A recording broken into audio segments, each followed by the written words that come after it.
It was nearly closing time when the book appeared. The library had already begun its usual evening rhythm, chairs pushed in, computers logged off, and the front windows reflecting the fading light outside. Only a few patrons remained, and most of the staff had started the quiet routines that end every ordinary day in a public building. Nothing unusual had happened until one of the librarians found a single hardcover book resting upright in the return bin behind the circulation desk. No one remembered seeing it come in. No one had processed it through the slot. It was simply there, placed too neatly to feel accidental. At first, that detail meant nothing. Books turn up in strange places all the time. But when the librarian scanned the barcode, the system recorded it as a valid return. The title was real. The copy number was real. The classification was correct. But the borrower field remained completely empty. At first, the staff assumed the circulation software had glitched. Library databases are not perfect, especially in older municipal systems where records have been migrated across generations of software and barcoding standards. A missing borrower field could be explained by a sync delay or an indexing issue, but the more they checked, the stranger it became. The book was unquestionably registered in the library's collection. Its barcode matched a catalog entry still listed as active. The item had been due back that very week, according to the digital timestamp. The software showed it returning on time, yet there was no account connected to the loan, no patron ID, and no staff override record authorizing special circulation. In simple terms, the system believed the book had been borrowed and returned exactly as expected, while offering no evidence that any actual person had ever taken it out. The book itself looked older than the modern catalog entry suggested. It was a dark blue hardcover with a frayed cloth spine and a thin plastic barcode label added long after its original publication. Inside the front cover, a faded date slip pocket still remained from earlier library practice, and tucked behind it was a stamped card with handwritten due dates going back decades. Most of the stamps were too faded to read clearly, but the newest one was sharp and recent, printed only 12 days earlier. That should have made the mystery simpler. Instead, it made it worse. The return was not just digital, it was physical. The due date stamp had been applied with one of the library's current circulation machines. That meant the book had passed through the modern system at some point, yet no staff member remembered checking it out, and no self-checkout record listed it under any valid borrower account. The head librarian reviewed the daily circulation logs manually, searching for anything the public-facing interface might have hidden.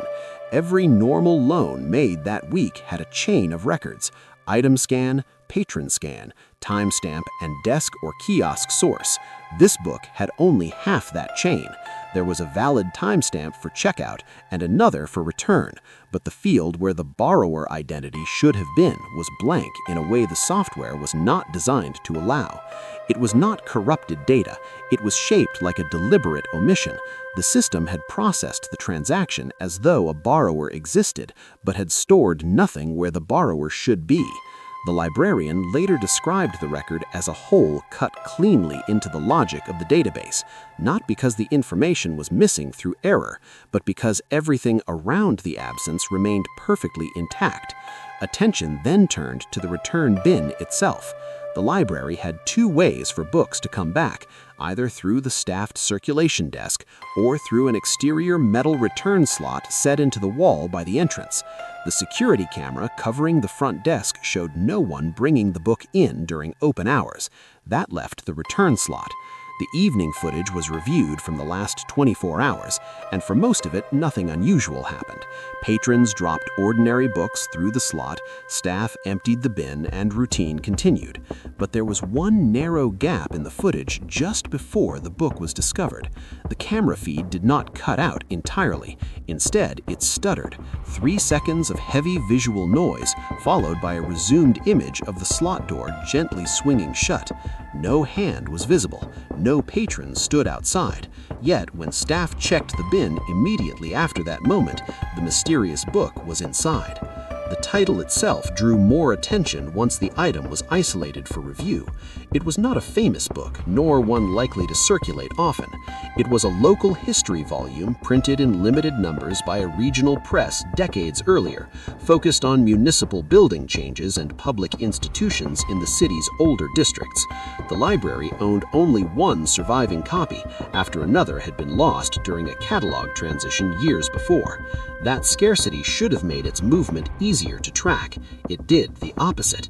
The book's internal note field showed it had been requested recently through the reserve system, yet no active request existed under any patron name. Staff began to suspect that whatever was happening was not random. The returned item was obscure, specific, and somehow tied to the library's own local archival history. The date slip card revealed something else when examined under magnification. Several of the older handwritten entries used a borrower notation system abandoned by the library in the late 1980s. Those marks were ordinary enough for a book of that age. What was not ordinary was the most recent handwritten note at the bottom of the card. In faint blue ink, separate from the machine stamp, someone had written a single surname beside the due date. No membership number, no initials, just a name. Staff searched the current system and found no active patron by that surname. They searched archived membership rolls and eventually found a match, not a current borrower, but a former library employee who had worked with local history volumes like the one now sitting on the desk. Archive records described him as meticulous, quiet, and heavily involved in restoring municipal documents before a basement leak damaged part of the historical collection in the early 1990s. According to older librarians, he used to be obsessed with preventing the loss of neighborhood records, especially those concerning demolished buildings, renumbered streets, and lost usage logs from public structures that had long frustrated preservation researchers. A retired librarian even remembered that he used to take certain books home unofficially to compare them against private notes before returning them himself. That practice was not standard policy, but it was tolerated in a much looser era of library management.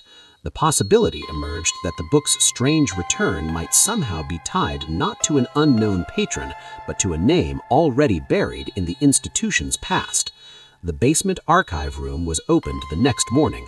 Unlike the main public levels, the basement held decades of card catalogs, municipal binders, withdrawed ledgers, and uncatalogued historical material no one had yet digitized completely. Dust lay across most surfaces, but one aisle near the local history shelves looked more disturbed than expected. It was not clear enough to call a footprint trail. It was more like a repeated path of subtle handling. Drawers shifted slightly, one catalog cabinet left imperfectly closed, a stool moved away from the desk where old accession logs were checked manually. On the desk sat a sharpened pencil and a pair of cotton archive gloves.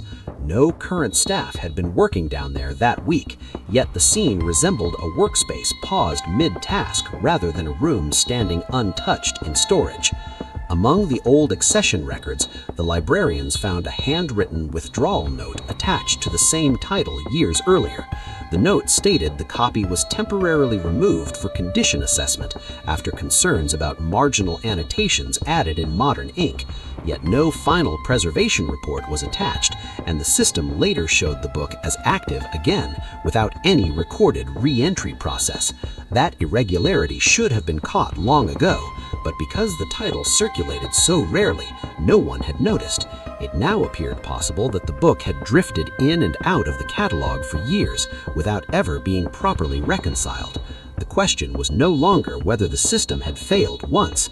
The question was how long the library had been accepting the same impossible object back into its records without noticing who or what kept returning it.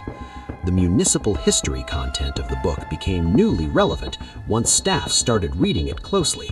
Several chapters documented demolished buildings, renumbered streets, lost civic rooms, and institutions that had been partially erased during redevelopment. Marginal pencil marks appeared beside pages dealing with buildings whose records were later found incomplete in city archives. Most unsettling of all, one page contained a folded note inserted near the center binding. The paper looked newer than the book itself.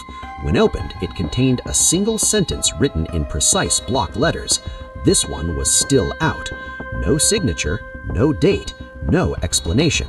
The handwriting did not match any current staff member known to have handled the volume.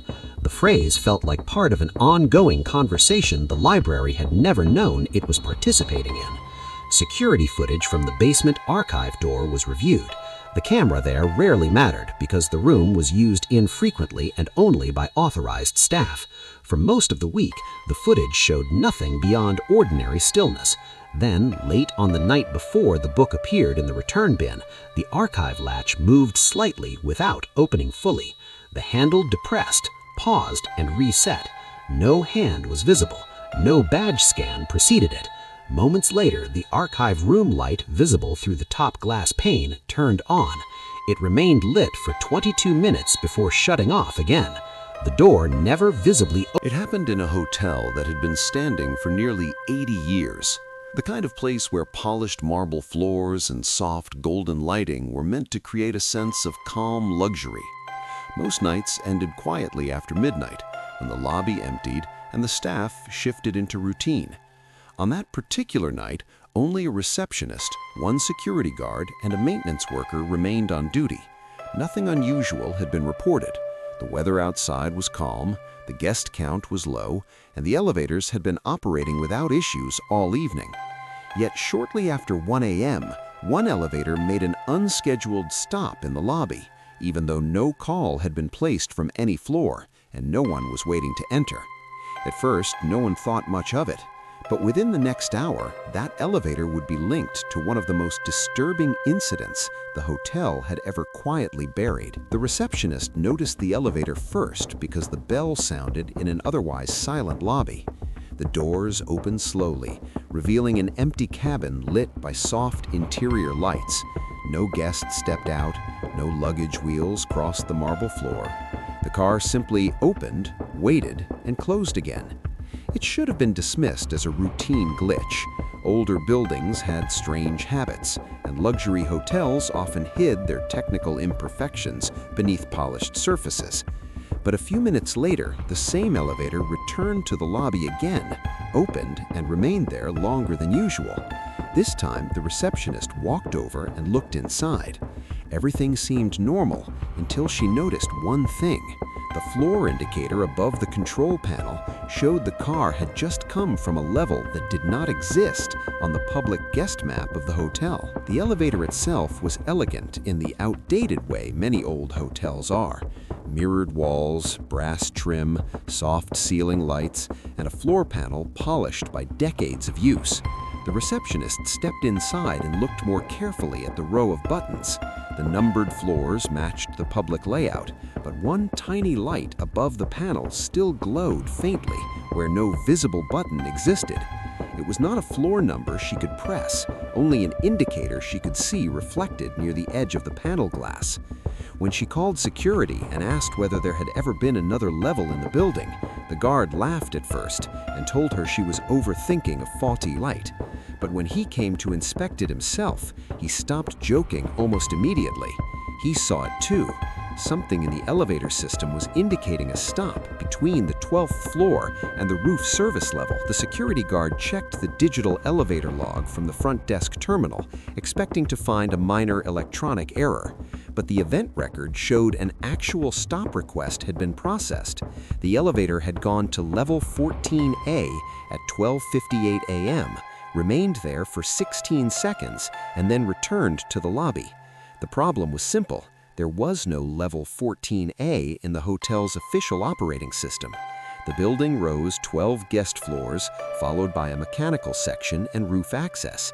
No hidden 13th floor, no mezzanine, nothing in